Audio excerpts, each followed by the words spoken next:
Maintenant, s'intéresser à la Ligue 2 et voir tout ce qui s'est passé et bien évidemment à votre club, le FC Sochaux Montbéliard victorieux ce week-end.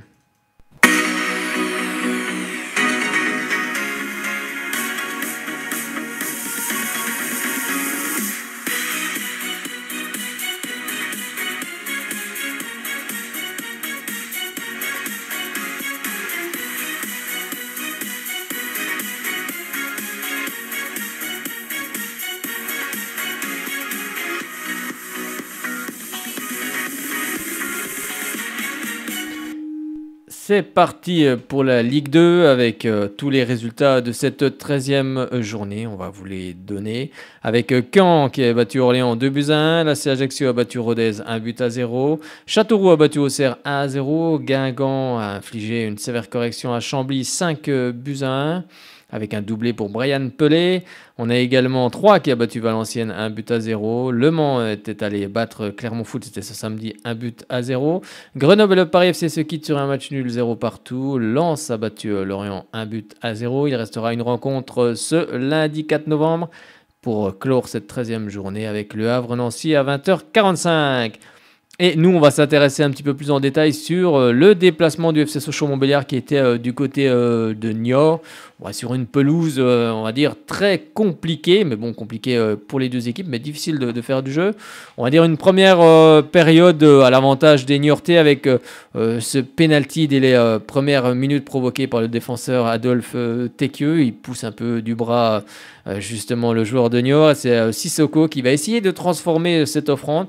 Et nous, dans les buts, on a Maxence Prévost qui a fait une superbe parade et qui sort un ballon car le penalty était bien tiré et il a eu la main ferme. Et on peut dire que ça a été quand même le tournant du match, même si Niort a continué à dominer cette première période. Mais ensuite, les Sochaliens sont revenus avec d'autres intentions. Et ils ont marqué dès la 60e minute de jeu par... On a quelqu'un qu'on connaît bien et dont on était très heureux que ce soit lui qui ouvre le score. Victor Glensling à la 60e minute de jeu. Ça fait plusieurs saisons qu'on suit l'attaquant sochalien dans les catégories de jeunes. Donc on avait envie qu'il ouvre le score, pas que sur ce match, parce qu'il était titulaire au coup d'envoi. Donc c'est vrai que quand on est attaquant et qu'on est titulaire, qu'on est un jeune joueur, il a 21 ans. C'est important de marquer des buts. Et il a marqué dès la 60e minute de jeu. Et ensuite, c'est Jérémy Livolan qui va marquer son premier but sous les couleurs sochaliennes. 64e minute de jeu et ça fait 2-0. Après la défaite au Stade Bonal face à l'AC Ajaccio, ça fait du bien. C'est vrai qu'après la trêve internationale, Sochaux a eu quelques difficultés à revenir dans le bain. Avec, on l'a vu, Abdoulaye Sané qui n'était pas encore assez rétabli pour participer à cette rencontre. Donc ça fait du bien de pouvoir aussi compter sur d'autres éléments qui peuvent apporter également des jeunes joueurs, tout le monde. On aura besoin de tout le monde cette saison et c'est une victoire hyper importante face à Niort qui est vraiment une équipe type Ligue 2. Et je vous propose de revivre ça avec le résumé. Niort 14e accueille Sochaux 5e. Les Niortais n'ont pris qu'un point sur les 3 derniers matchs. Ils sont sur 6 matchs sans victoire. Il y a de quoi se rassurer sur ce match à la maison, d'autant plus qu'ils sortent d'un bon match, même s'ils l'ont perdu. Les Niortais ont joué en 16e de finale de la Coupe de la Ligue BKT contre Toulouse et se sont inclinés seulement 2-1 après avoir mené au score. Un penalty d'entrée de jeu pour Niort, c'était la bonne opportunité pour marquer, mais c'est manqué par Ibrahim Sissoko qui marque beaucoup de buts ces derniers temps. Il est en échec face au gardien et capitaine de Sochaux, Maxence Prévost. C'était la meilleure chance niortaise en première période, mais ça n'est pas passé. Sochaux, de son côté, essaye de se rassurer en n'ayant pris qu'un point sur les 2 derniers matchs après 3 victoires. En seconde période, les hommes d'Omar Daf sont plus entreprenants et commencent vraiment à être dangereux. Le ballon sur le haut de la barre transversale du but gardé par Saturnin Alagbé. Les Lionceaux insistent. Il n'y a pas de position de hors-jeu. Et un ballon dévié subtilement par Victor Glenslin. 1-0 pour Sochaux.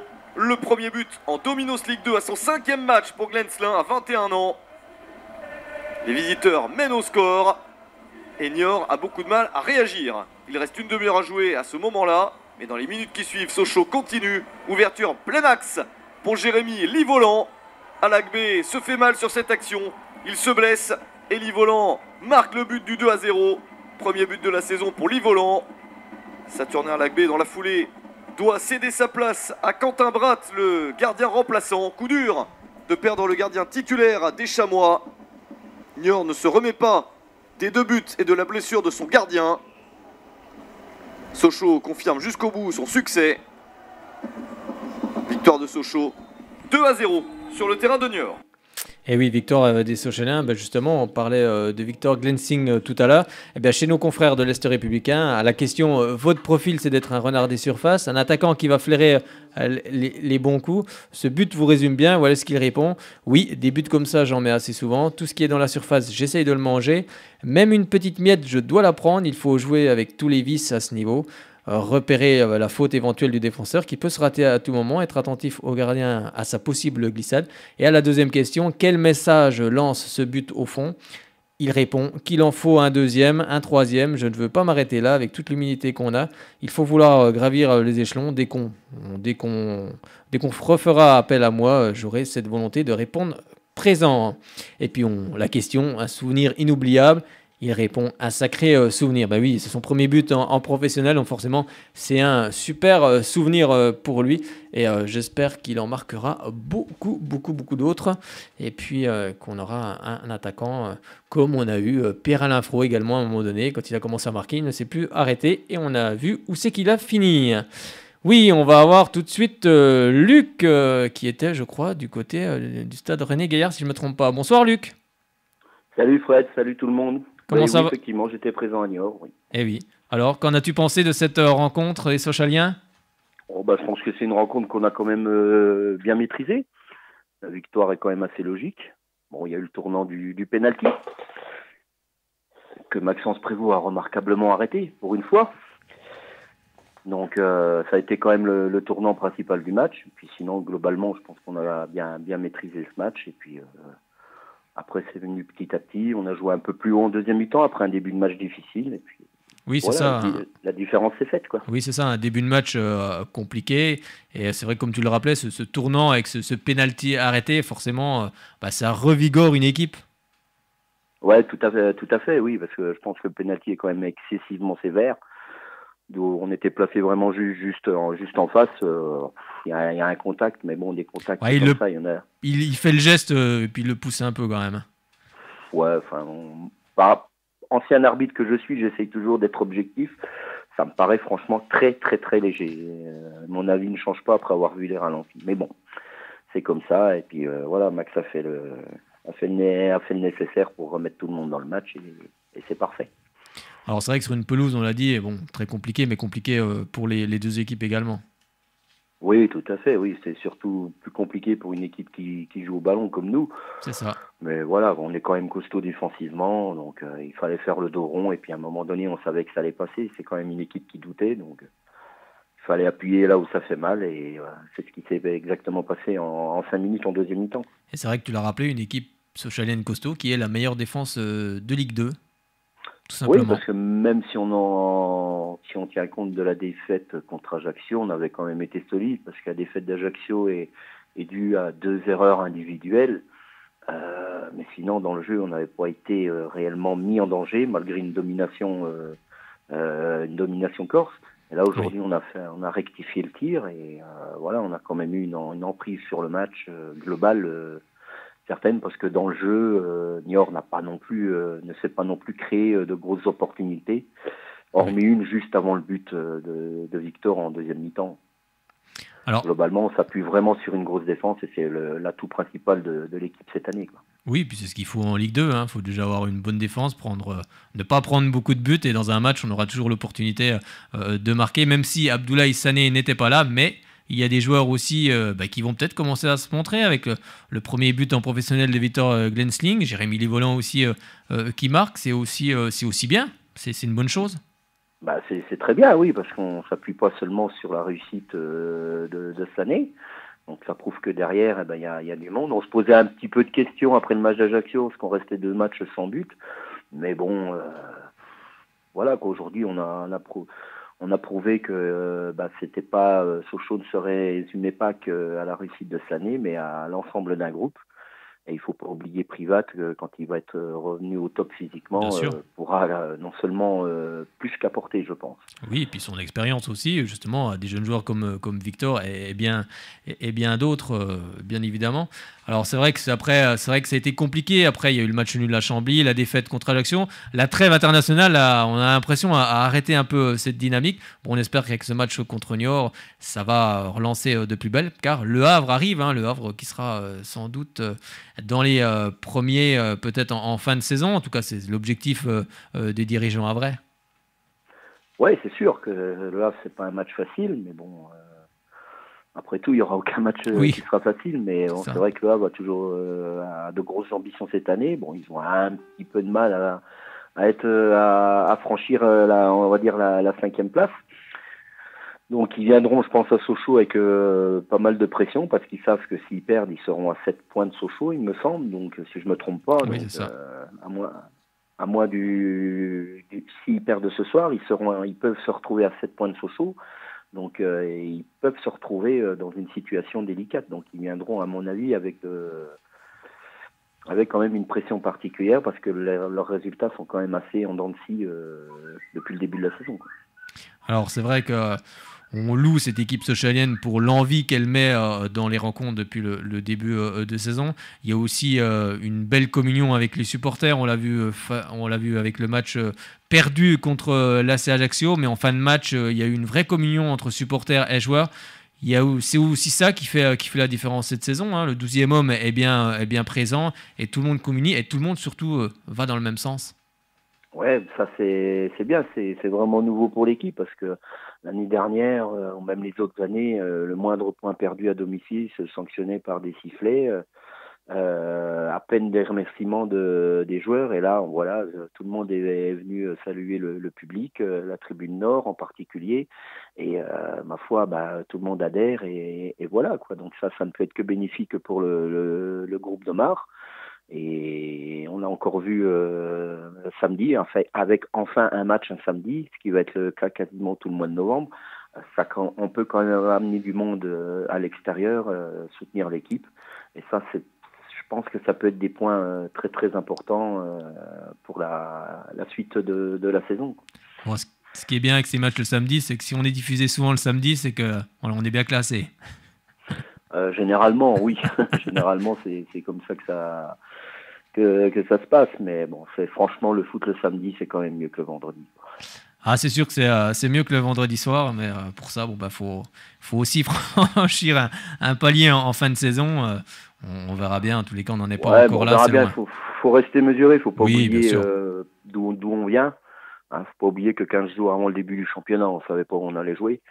Donc, faut rester mesuré. Oui. L'équipe est quand même jeune.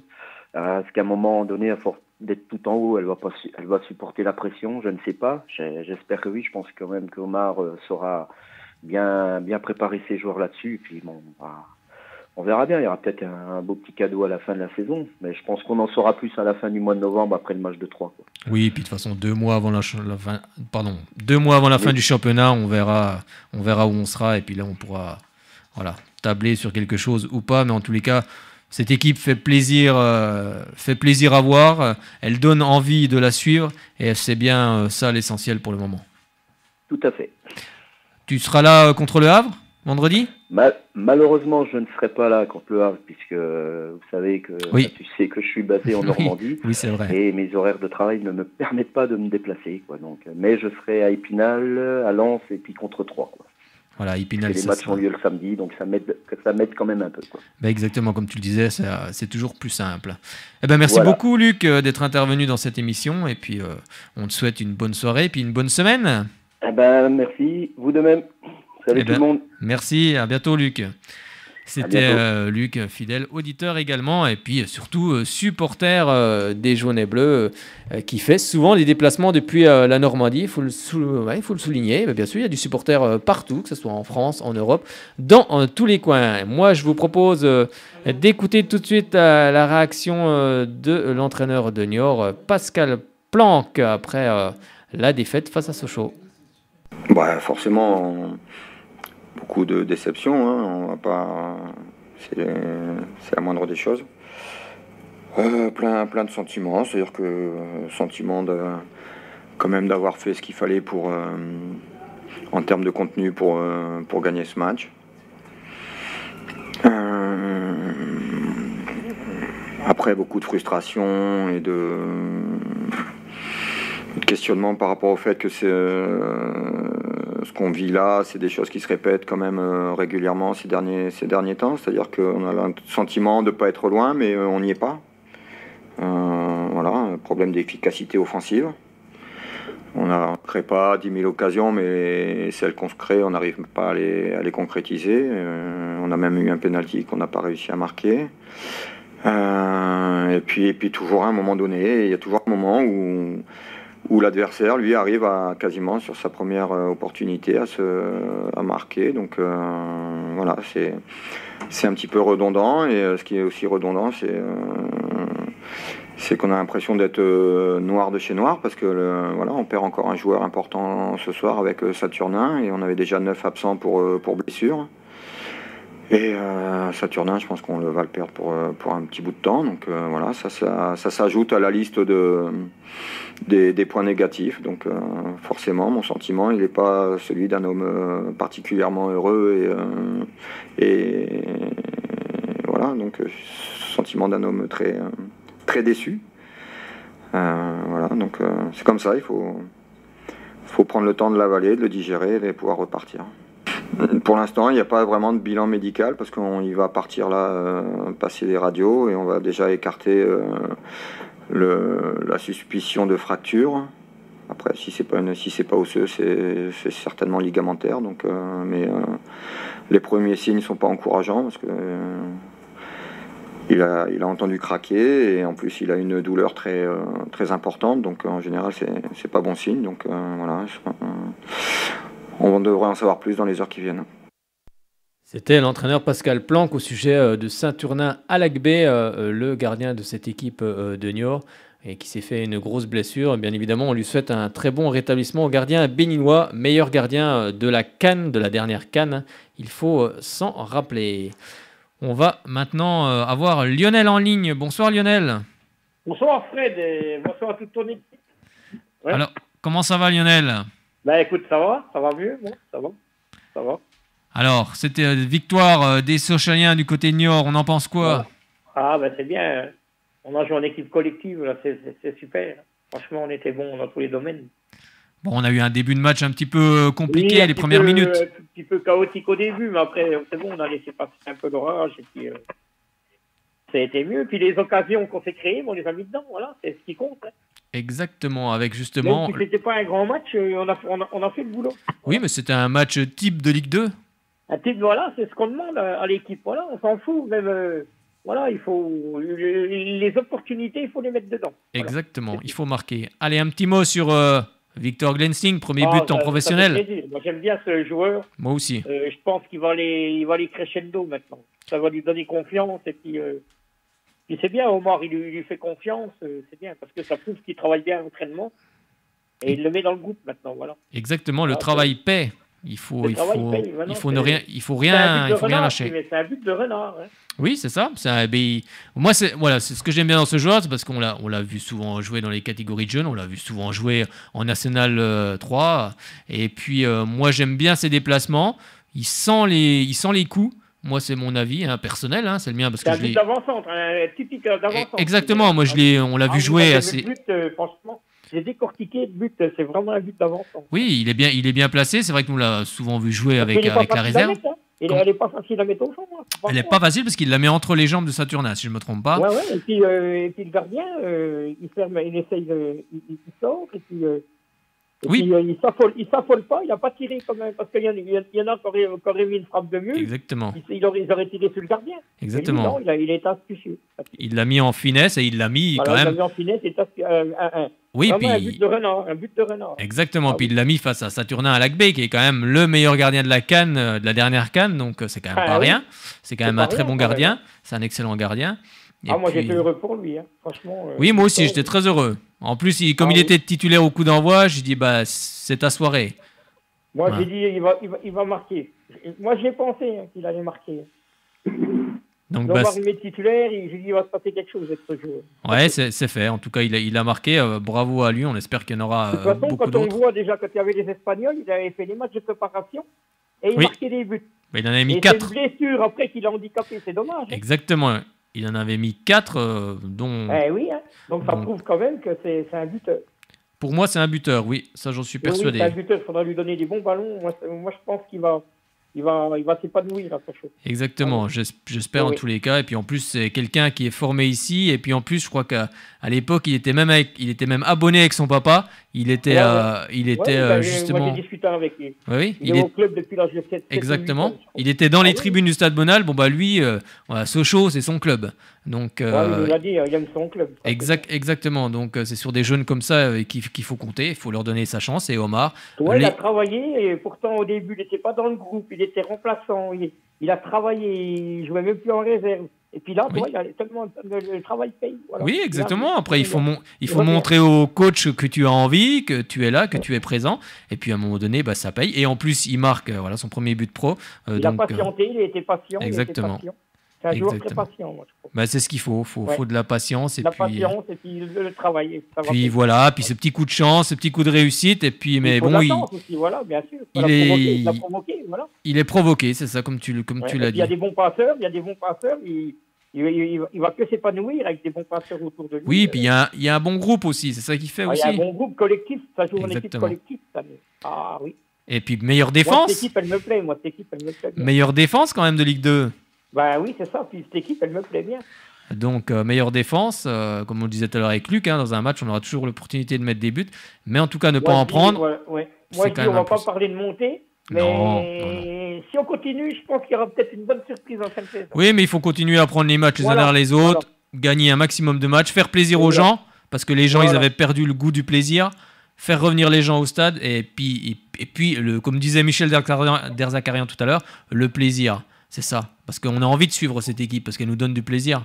Elle nous procure du plaisir. Non, moi, j'ai vu Donc même c'est si on a important. perdu chez nous contre Ajaccio, on a vu quand même des bonnes phases de jeu. Oui, après, c'est vrai que la trêve internationale Parce que a... si on marque les premiers, le penalty, ça change tout. Hein. Ça Oui, fait bien qu'on sûr, gagne bah, bien évidemment, ça le match. change Ça beaucoup de veut choses. rien dire. Ça Après, on est change. tombé sur une grosse équipe d'Ajaccio aussi. Hein. Oui, une équipe Pas costaud. non plus, Oui, Ils ont une équipe qui tient la route aussi, Ajaccio. Oui, ils ont une équipe, oui. costaud, et puis on verra. Moi, En j'ai tout vu cas, une belle équipe d'Ajaccio. donc. Ah oui. on verra où c'est qui finiront, mais Mais bon. c'est bien ce qu'ils font. Allez. Moi, je suis étonné de les voir à cette place-là, franchement. ouais, tu sais, après, il n'y a pas beaucoup d'écart pour le moment. Après, ça peut vite Non, changer avec le football. Ça va très vite Oui, dans un ça sens va comme vite, dans ça va. l'autre. Mais je suis étonné quand même. On a déjà 22 points. Il y a longtemps qu'on n'a pas eu 22 points. Ah bah ça, c'est oui, au je mois de confirme. novembre, hein. Ça, je confirme que ça fait... Ah oui, je croyais que tu parlais d'Ajaccio. Oui, tu parles de Sochaux, là. Oui, ça Nous, fait... on a 22 points. ça- C'est beau. Hein. Oui, puis ça fait Mois de longtemps qu'on n'a pas novembre, vu aussi des joueurs qui ont envie sur le terrain. Moi, c'est ça Ouais, surtout on que je le voit retiens. tout de suite, hein. Au-delà... Ça se bat et puis ils jouent les uns pour les autres. On le Oui, voit quand il y en a les- qui perd la balle. Il y en a Exactement. toujours un derrière qui va essayer de la récupérer. Les... Comme on dit dans le jargon Ça se bat les uns sportif, pour les autres, voilà. comme on dit dans le jargon sportif, les mecs ils s'arrachent quoi. Ils s'arrachent, là, simplement. ils s'arrachent. Hein. Ils s'arrachent. Non, ils sortent les tripes. Bon, prochain adversaire, Lionel, c'est Le Havre. Oui, ben, j'espère qu'on gagnera vendredi. Faut pas perdre. Hein. Eh oui. Bah oui, maintenant qu'ils nous ont habitués à gagner. Ben oui, faut pas perdre. Hein. Oui, ça va être un gros match face à une équipe voilà, qui vise aussi également le top 5. Hein. Ouais, oui. C'est des matchs qu'il faut gagner. Ça, Mais qui a du mal en ce moment, qui a un petit peu plus de mal. Ouais. Le Havre. Alors, à nous d'en profiter. Exactement. On est Le sur une Havre bonne qui dynamique. jouera On est tout sur à l'heure une bonne face à dynamique. Nancy. Voilà. Le Havre qui jouera tout à l'heure face à Nancy à 20h45. Eh ben, merci Ouais, beaucoup, Lionel. Ouais. Moi, il y a un joueur qui me plaît bien à Sochaux, c'est Divolan. Ah, franchement, Oui, c'est un bon joueur. chapeau. Très bon joueur. Et en plus, Ah ouais, très bon joueur. il est capable de marquer des buts. Il a beaucoup de qualité, ce joueur. Et en plus, il marque des buts. Ah oui, il a beaucoup de qualité, ce joueur. C'est ça aussi qui est important. Hein, parce qu'Abdoulaye Sané n'était pas là, mais il y a aussi des autres joueurs. N'importe qui peut marquer dans cette équipe. Ouais, et c'est ça qui est voilà, bien. c'est ça, voilà. Maintenant, il y a en plus, il y a Victor, voilà. Exactement. Non, Il y aura c'est bien, peut-être. puis peut-être que il y a des bons celui- jeunes et Omar. Oui, et puis peut-être que ce week-end, c'est Donc, Brian les Lam. jeunes, il fait confiance aux jeunes, c'est bien. Bah, il faut, c'est l'ADN du club, Ben oui. la jeunesse. On a toujours formé Faut des les jeunes faire joueurs. jouer. Donc peut-être que Faut c'est les un faire autre qui jouer, marquera. Ils sont bien encadrés, il y a quand même 2-3 cadres, et ils sont C'est bien ça. encadrés. C'est ça. Non, Et non, ben voilà. bien.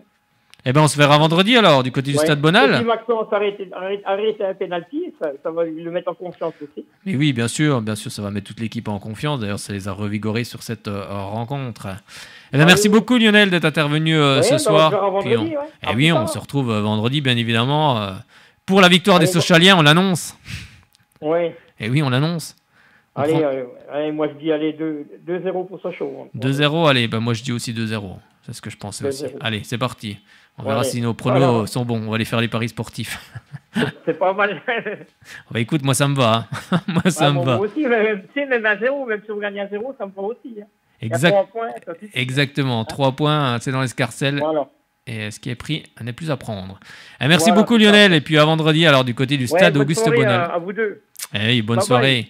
Où on espère que vous serez toutes et tous. À vendredi, À vendredi. Merci Lionel. Merci.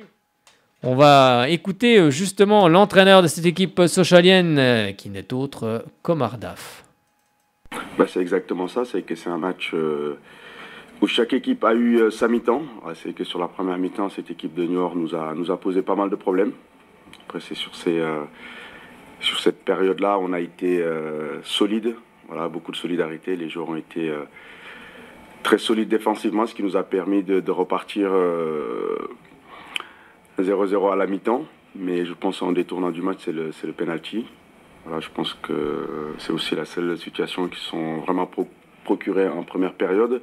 Mais en tout cas, ce que je retiens, c'est chaque équipe a eu sa mi-temps et je pense que la deuxième mi-temps, on l'a très bien négocié. Non, on était sur notre projet. On savait que c'était une équipe qui essayait de poser le ballon, qui essayait de passer par le cœur du jeu. Donc tactiquement, on s'était bien préparé par rapport à ça. Après, ce qui nous a mis en difficulté, c'est l'état du terrain. Mais je ne l'ai pas évoqué parce que c'était pareil pour les deux équipes. On a eu du mal à vraiment s'adapter, à trouver nos appuis. Donc ça nous a posé beaucoup de problèmes. En seconde mi-temps, on a réactivé le tir en étant beaucoup plus agressif, en étant plus proche des Niortais, ce qui nous a permis de gagner un peu plus de duels et de pouvoir poser notre jeu en seconde mi-temps. Si, c'est une équipe qu'on a bien étudiée, on les a aussi observés en coupe, notamment avec Léoté et Jacob qui se baladent beaucoup entre les lignes. On savait que c'est une équipe qui pouvait avoir une bonne maîtrise. Mais comme je dis, nous, on avait, tactiquement, on a bien préparé notre match. On a essayé vraiment de fermer le cœur du jeu pour pouvoir derrière poser notre jeu. C'est ce qui s'est passé, même si, je répète, cette équipe de Niort nous a vraiment posé beaucoup de problèmes en première période. Mais je félicite mes joueurs parce qu'on a eu cette faculté à bien défendre, à être imperméable. Et en deuxième mi-temps, pouvoir ressortir, aller leur faire mal. Ah oui, forcément. C'est que sur la durée du match, on savait que ça allait jouer à notre faveur.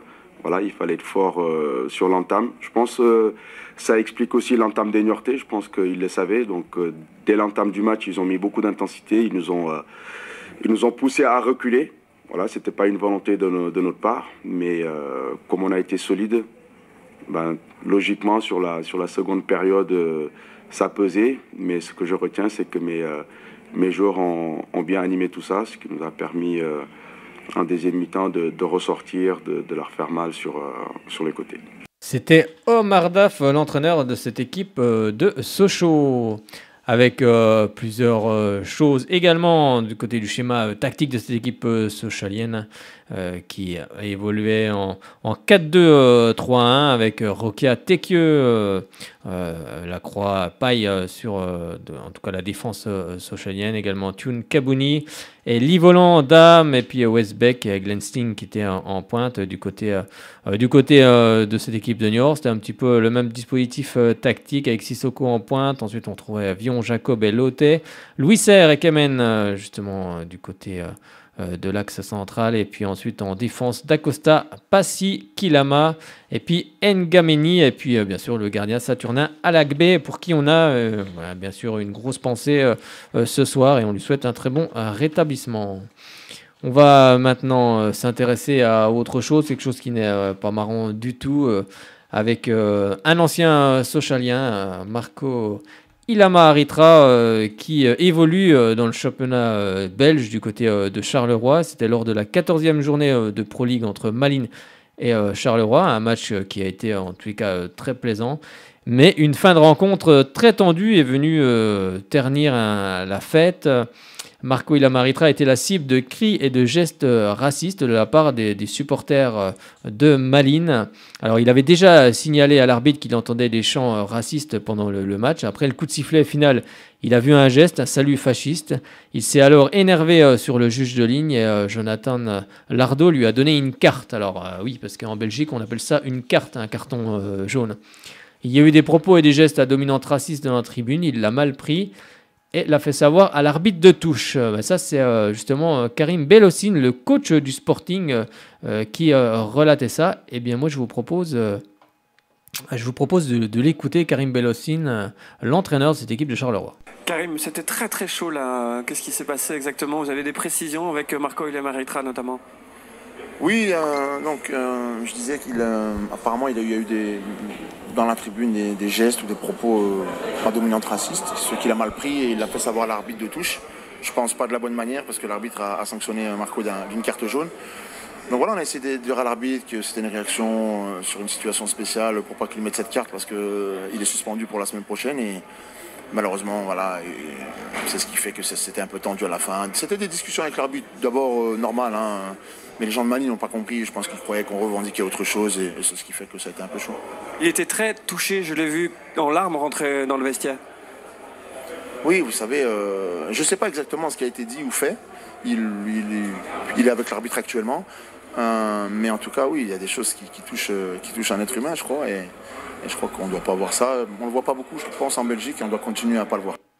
On doit continuer à ne pas le voir, mais vu une fois, c'est déjà de trop et il faut prendre des sanctions. Là, c'est en Belgique. Il y a quelques minutes, c'était en Italie. Maintenant, il faut que ça s'arrête. Il faut prendre des décisions radicales, car c'est tout simplement inadmissible que ça soit sur un terrain ou ailleurs. Donc, il faut maintenant sanctionner. Alors, s'il faut arrêter les matchs pour que ça fasse une prise de conscience pour certains, il faut aussi traquer ces gens parce qu'il y a des caméras dans les stades. Il faut les identifier, les condamner, les sanctionner sévèrement car c'est tout simplement scandaleux. Et bien sûr, on apporte tout notre soutien à Marco Ilamaritra car ce sont des situations très difficiles à vivre et on a une grosse pensée pour lui ce soir. On va revenir sur l'actualité sochalienne, justement sur les catégories de jeunes du côté de Sochaux, sur le résultat de ce week-end, avant de passer la parole à notre envoyé spécial de National 2, National 3. Alors, il n'y avait pas de match pour les jeunes sochaliens en U17 et U15. Il y avait un match en U19 où le FCSM s'est imposé face au Dijon FCO. Avec justement la réaction de Pierre-Alain Fro qui dit on a manqué de maîtrise technique avec beaucoup de déchets dans le jeu, mais un bon état d'esprit de tout le groupe, un match qui a permis de faire jouer tout le monde et de préparer la reprise du championnat dimanche prochain. Et justement, on va en parler juste après avec Sochaux qui s'est imposé du côté du FC Monceau en National 3, mais je vous donne déjà la réaction de Sylvain Monsoreau. On réalise une première mi-temps maîtrisée, on ouvre le score de la tête par Walid Jarmouni au terme d'une belle action collective dans une deuxième mi-temps très pluvieuse. Monceau égalise d'une jolie frappe à la suite d'une touche sur laquelle on a manqué de réaction. On a su rester ambitieux et l'entrée de Semedo nous a apporté de la percussion et de la profondeur. Ce dernier marque un beau but à la suite d'un bon travail de François. Je suis content pour les joueurs. C'est la réaction de Sylvain Monsoreau. Et maintenant, on écoute Mr. Frédéric Fitch, notre envoyé spécial sur les terrains de National 2, National 3 et de Navarre. Oh, envoyé spécial, peut-être pas exagéré. Non, c'est sur France 2, envoyé spécial. C'est pas la même émission. Et un envoyé spécial, on va dire correspondant plutôt. Ah, comme tu veux, correspondant, envoyé. Allez, c'est à toi pour National 2, National 3. Je suis pas encore PPDA ou Gérard Rolls, pourtant. Non. Bon, alors, je jouais aussi en National 2, c'était la 10e journée. Avec dans le groupe A, la SM Belfort qui s'est taquinée devant Bobigny 3-2. Attends, j'ai oublié de donner le programme de la Ligue 2. Allez, je donne tout de suite. Et puis je vais pas être coupé. Mais si, t'inquiète, c'est comme ça. Oui, je vous avais oublié de donner le programme du classement. On en a oublié avec la prochaine journée, la 14e journée avec Sochaux-Le Havre, bien sûr, à 20h au stade Auguste Bonal. Donc soyez nombreuses et nombreux. Vous pouvez réserver vos places sur le site www.fcsochaux.fr. Et à 20h, on retrouvera Nancy 3, Le Mans Grenoble, Valenciennes Châteauroux, Orléans Paris FC, Chambly Clermont Foot, Auxerre Caen, Lorient Nord, samedi Lorient Niort, pas Nord, hein, ils vont peut-être perdre le Nord, hein, on verra. Samedi 9 novembre, 14e journée, Guingamp, l'AC Ajaccio à 14h45 et lundi 11 novembre, ça sera férié, n'oubliez pas, un jour de repos. Rodez, Lens à partir de 20h45. Au classement, Lens en tête avec 25 points. Juste derrière Ajaccio 25 points, 3 également 25 points, Lorient 4e 24 points, 5e Sochaux avec 22 points. Et en bas de classement, on retrouve 18e Châteauroux, 19e Orléans et 20e Paris FC. En tête des buteurs, Cadet Ouéré avec 11 buts. Eh bien, j'ai terminé. Mr. Fitch, c'est à vous. Donc, je disais donc, que la SM Belfort s'était incliné contre Bobigny 3-2. Au classement, les Belfortins sont 12e avec 11 points. Et la prochaine journée, ils iront en Alsace du côté de Schiltigheim. Où évolue? Qui c'est qui évolue à Schiltigheim? Benjamin Gengini, le fils à... Oui, le fils à Bernard Gengini. Exactement. Dans le groupe D, Jura Sud a battu Ordum sur le terrain marseillais 1-0. Jura Sud est en dehors de la zone rouge puisqu'ils sont 12e avec 11 points sur 16 clubs. Et la prochaine journée, ils recevront l'équipe de Marignane Gignac, un club des Bouches-du-Rhône, qui a battu le leader Louan Cuiseau 1-0 vendredi soir. On va passer à la 8e journée de National 3, avec tout d'abord le Besançon Foot qui s'est déplacé du côté de la réserve de la Gyrossère, où ce sont les Auxerrois qui se sont imposés 2-1. Selongé a battu Jura-de-Loie sur le terrain de Jura-de-Loie 2-0. Le CA Pontarlier a battu Roche-Neuvillard 2-0. La réserve du SC Sochaux-Montbéliard, bon, je n'y reviens pas, donc c'est imposé à Mont-Soleil-Mines 2-1. Le leader Guignon s'est imposé du côté de Valdin-Versel 3-0. C'était un sans faute pour les Guignonnais avec 8 victoires sur 8. Donc. Et puis le grand format du week-end, c'était le Racing Besançon qui recevait Morteau-Montleban où les Bisontins se sont imposés 3-1. On passe aux réactions après ou on passe au classement avant? Vas-y, donne le classement. Alors, au classement, le CA Pontarlier est 3e avec 13 points, égalité avec le Besançon Foot. Bon, le FC Guignon est tenté donc avec 24 points aussi. Le Racing Besançon est 6e avec 11 points, mais avec un match en moins. Jura-de-Loie est 8e avec 10 points. Morteau-Montleban est 9e avec 9 points. La réserve du SC Sochaux-Montbéliard est 10e avec 8 points, avec un match en retard. C'est celui contre le Racing Besançon d'ailleurs. Valdin-Versel est 13e et avant-dernier avec 5 points. Et Roche-Neuvillard ferme la marche, 14e et dernier avec 3 points. Et la prochaine journée, ce sera ce samedi à 18h avec le Racing Besançon qui se déplacera du côté de la Côte d'Or à Selongé, pour être précis, à Isselongé. La réserve du DFCO, donc de Dijon, recevra Jura-de-Loie. Morteau-Montleban recevra Mont-Soleil-Mines. Le FC Sochaux-Montbéliard, la réserve, recevra Valdin-Versel. Et le Besançon Foot, dans le derby, recevra le CA Pontarlier. Donc presque un mois après la victoire en Coupe de France des Bisontins, contre le même CA Pontarlier. Et le dimanche 10 novembre à 15h, Roche-Neuvillard recevra Sens.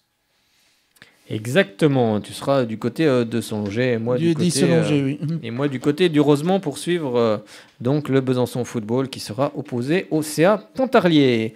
Eh bien, comme tu le disais, on va écouter les réactions de Glenn Mbiba, le défenseur de cette équipe du Racing Besançon après la victoire face au FC Morteau-Montleban. On est ici au complexe de la Malcombe où le Racing Besançon s'est imposé 3-1 face au FC Morteau-Montleban. On est avec Glenn Mbimba, Jean-Marc Trinita et Matteo Sesca. Un match aujourd'hui, une victoire, ça fait du bien après justement ce match en Coupe de France. Ça continue, on parle tout de suite de ça avec Glenn. Ouais, c'est un bon match, ça fait du bien de confirmer déjà pour une première. Pour moi déjà, parce que ça fait un moment que j'ai pas joué. Et c'est bien aussi pour l'équipe, parce qu'après le match de la Coupe de France, il fallait confirmer qu'on était solide. Et sur une victoire, en plus, c'est pas mal. C'est vrai, comme tu le dis, tu as repris. Comment tu te sens physiquement? Moi, je me sens très très bien. J'ai beaucoup travaillé en amont et ça s'est très bien passé. Donc là, il n'y a plus aucune douleur, plus aucune gêne et c'est reparti pour moi. Alors c'est une rencontre ce soir où vous avez marqué dans le premier quart d'heure. Après, Mehdi Boudiba prend ce carton rouge, mais vous marquez quand même ce deuxième but à 10 contre 11. Voilà, c'est un bon état d'esprit. Hein. Ouais, c'est l'état d'esprit, c'est la solidarité. On a tous joué ensemble et c'était un peu la causerie des coachs en début de match. Ils voulaient qu'on soit ensemble, solidaires. C'est ce qu'on a réussi à faire jusqu'à la fin du match.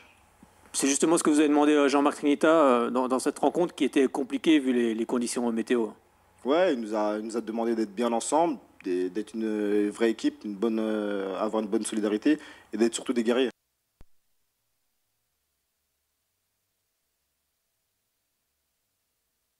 On est ici au complexe de la Malcombe où le Racing Besançon. C'est pas mal.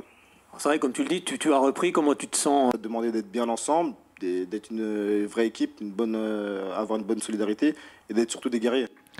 Ah, les joies de l'informatique, ça faisait longtemps. Oui, c'était Glenn Mbimba, qui justement nous donnait sa réaction après la victoire du Racing Besançon. Et on va écouter l'entraîneur Jean-Marc Trinita. D'accord, pas de souci.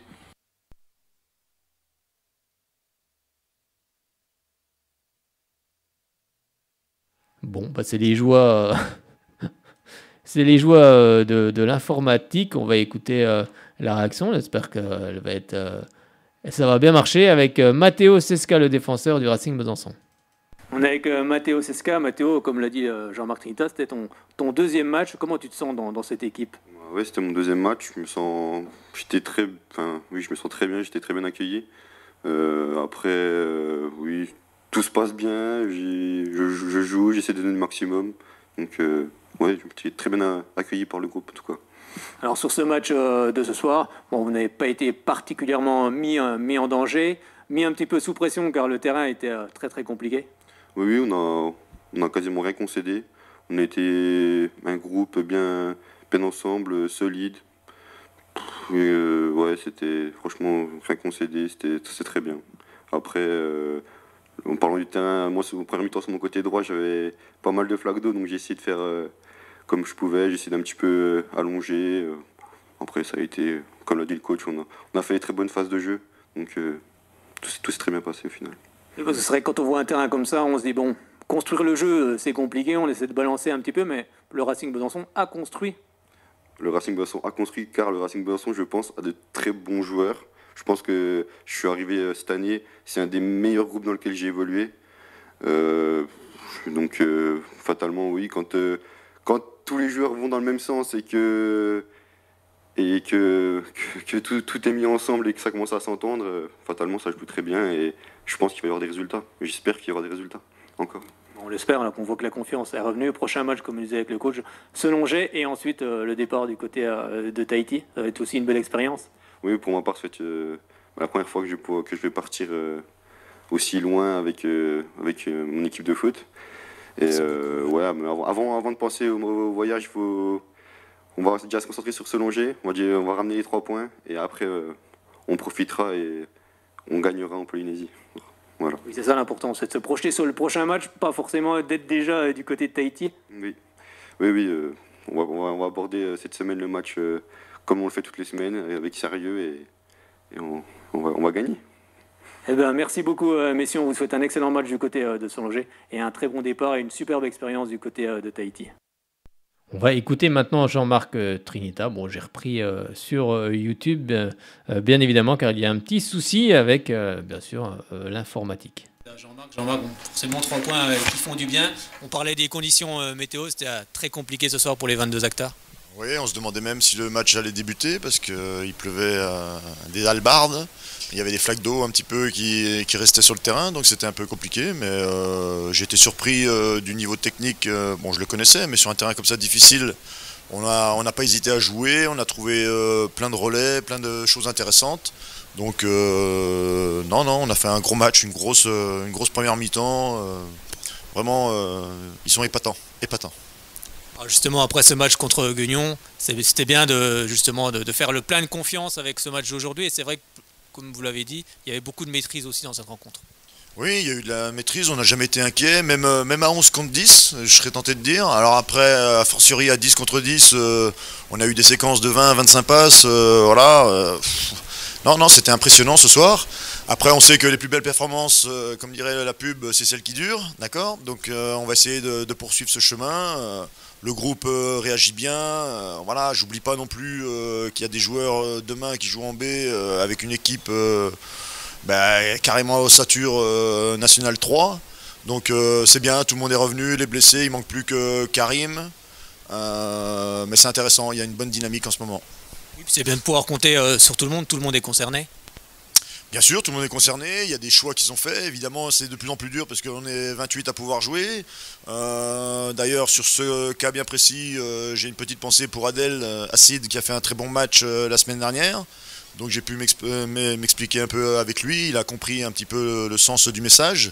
On ne peut pas jouer à 18, j'aimerais bien récompenser tout le monde parce que tout le monde le mérite. Après il y a des choix qui sont faits.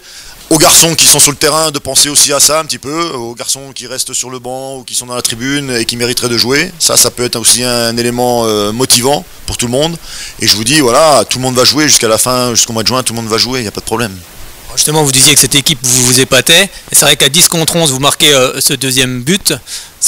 Oui, comme je vous disais tout de suite, à 10 contre 11, on n'a pas senti...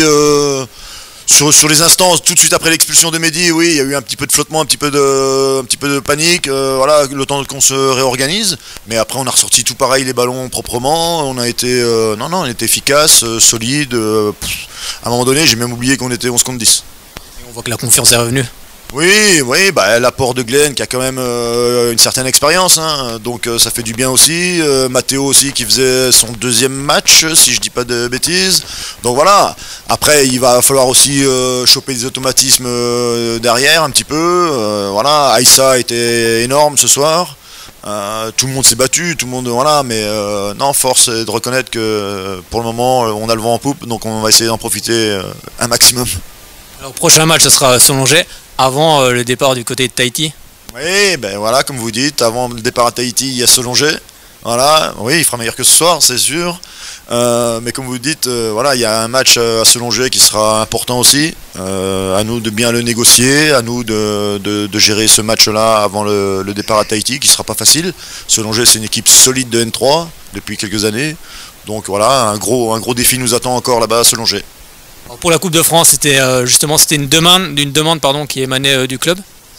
Oui, c'était une demande. Voilà, on s'était dit dès le premier tour à Rochefort, me semble-t-il, que si on allait loin dans la compétition, on ferait la demande pour aller jouer outre-mer. Bon, on a été récompensé puisqu'on va plus loin au bout du monde.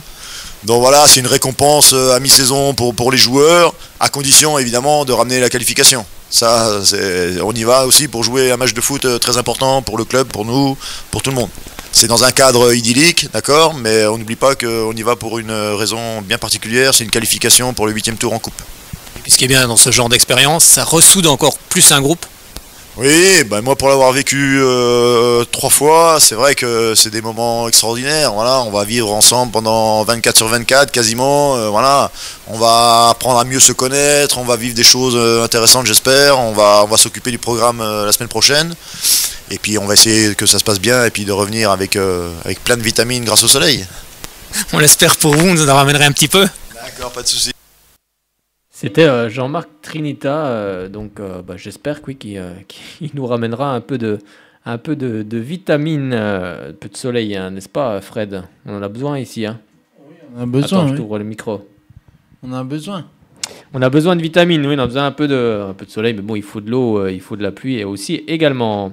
On va refermer cette page football et puis on va s'intéresser au handball car il y avait du handball ce week-end avec la Ligue Butagaz Énergie, avec le SBF qui recevait un promu, c'était le club de Mérignac, avec une victoire très large des Byzantines, 41-22 au classement.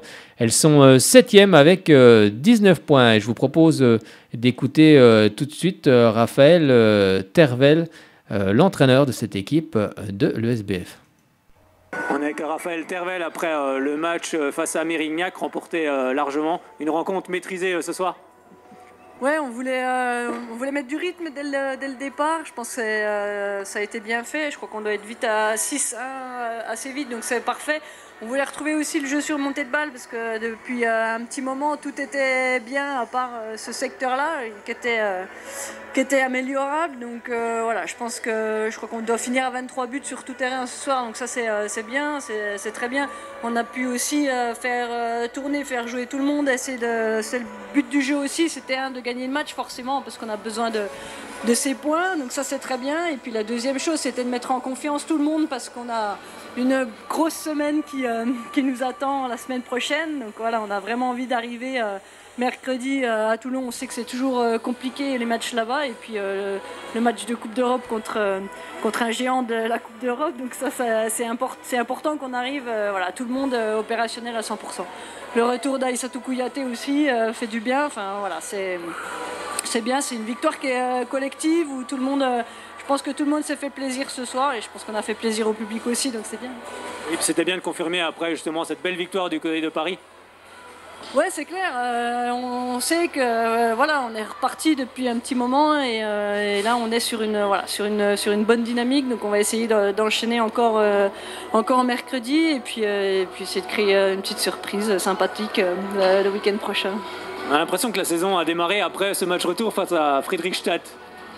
Oui, on a eu une petite période de turbulence, mais voilà, on s'en est sorti, on s'en est bien sorti et tout ce qui ne te tue pas te rend plus fort. Je pense qu'on a beaucoup aussi appris de cette période et c'est de bon augure en tout cas pour la suite parce que là, on sent que tout le monde est mobilisé, est concerné et surtout est opérationnel parce qu'on s'entraîne à 20, ça y est, à part Alice qui va bientôt se faire opérer, mais sinon les 20 autres sont opérationnels, donc à l'entraînement, voilà, on s'entraîne avec 17 filles qui méritent les 17 d'être sur la feuille de match, donc on a des choix à nous à faire qu'on assume, mais ce qui est génial, c'est que voilà, on a vraiment un problème de riche en ayant tout le monde opérationnel. Là, on a une Ilona Kiefer qui est dans les tribunes qui est en pleine forme, on a une Juliette Fort qui est dans les tribunes qui est en pleine forme, on a une Louise Cusset qui est dans les tribunes qui est en pleine forme, donc voilà, c'est bien parce qu'on va avoir besoin de tout le monde sur la Coupe d'Europe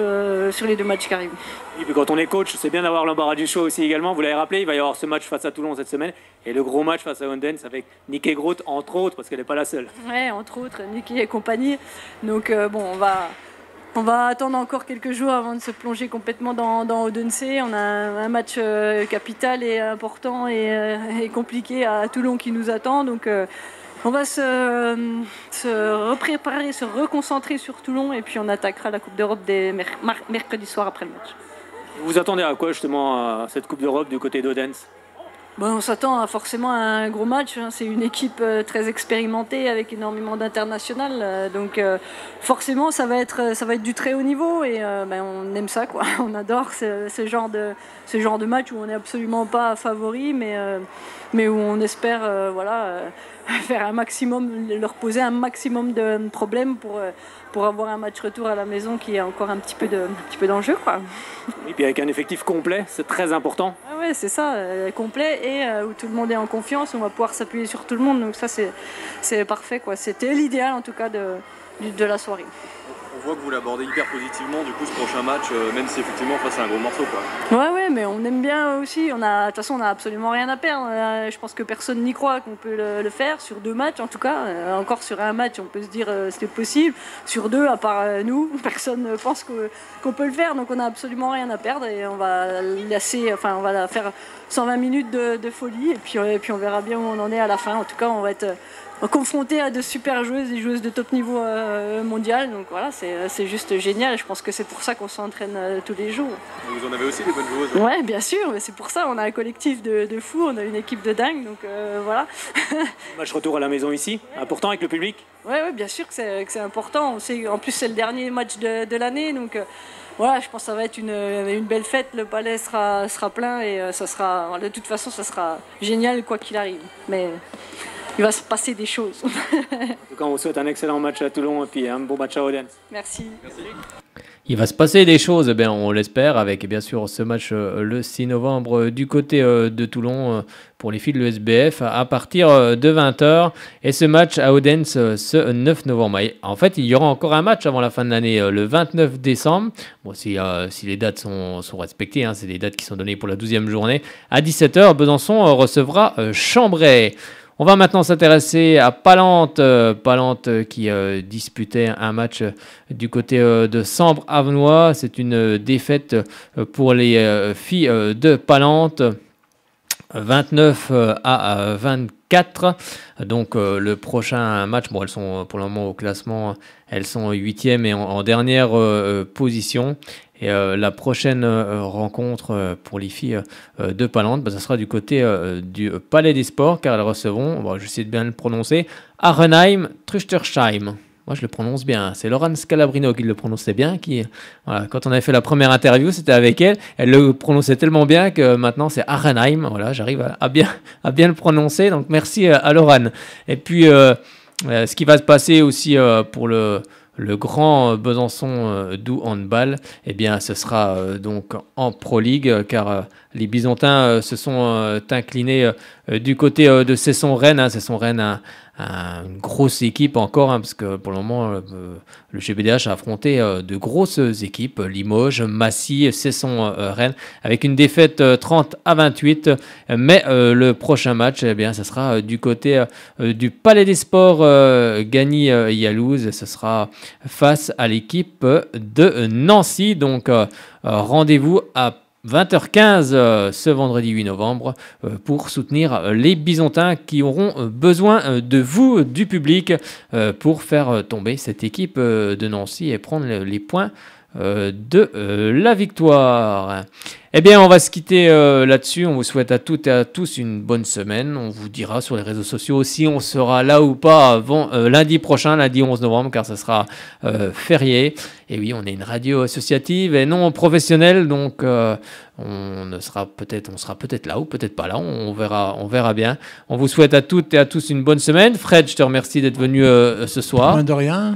Et puis, si vous aussi, vous avez envie de venir en studio du côté de Shalom Besançon pour notre émission, eh bien, envoyez-nous un petit mot sur la page Soyons Sport sur Facebook ou via Twitter ou via ma page personnelle, pardon.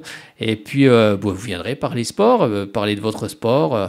Vous viendrez vous exprimer en direct à l'antenne. Eh bien, bonne semaine à toutes et à tous. Et puis, on se retrouvera peut-être lundi prochain. On verra. Et en attendant, allez Sochaux!